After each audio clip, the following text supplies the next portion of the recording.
Hey, brother, welcome to day 34 of 40 Days of Light. Let's talk about Joshua. This is a man of courage. His name rings a bell with us because we want to be a man like this. He had a very high TLC factor, high in truth, high in loyalty, high in character. You remember Joshua? He was the right-hand man of Moses. And when it came time to spy out the land, 12 spies went in for 40 days, and they came back saying, this is a land flowing with milk and honey, but it's full of giants, full of fortified cities, and we cannot go up there. 10 of them said that, but Joshua and Caleb stood their ground and said, if the Lord sends us up there, if the Lord has made this promise to us, we can take the land. But Joshua and Caleb were outvoted by these 12 spies, and as a result, the entire nation of Israel spent 40 years in the desert, and that whole generation died in the desert, except for Joshua and Caleb. Now we come to the book of Joshua, and in the first chapter, God comes to Joshua and says, it's time to go. It's time to take the land.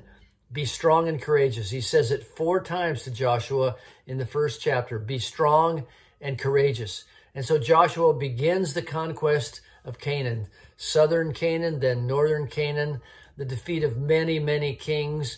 He made allotments to all the tribes and adjudicated all those boundaries. And it says later on in the book of Joshua, and the land rested from war. He was strong and courageous as a fighting man, as a military man. But notice another way that he's strong, a way of strength that is seldom seen among men.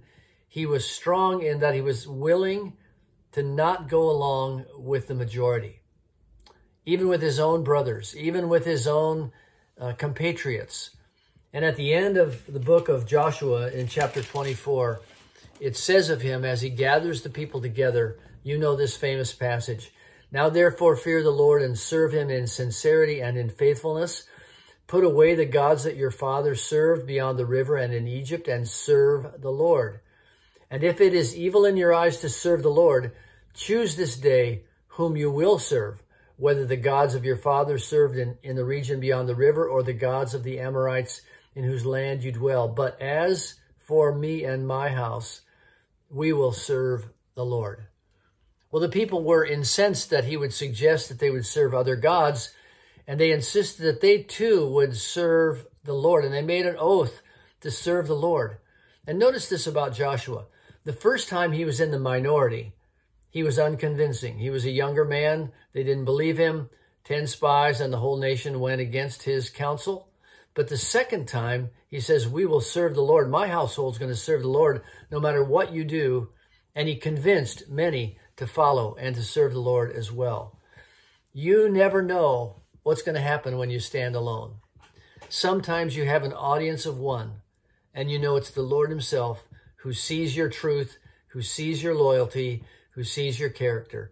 Stand anyway. No matter who's against you, no matter if the majority votes against you, no matter if there are consequences that you didn't cause, stand alone with the Lord. But also, when you stand alone, you may have an influence on many.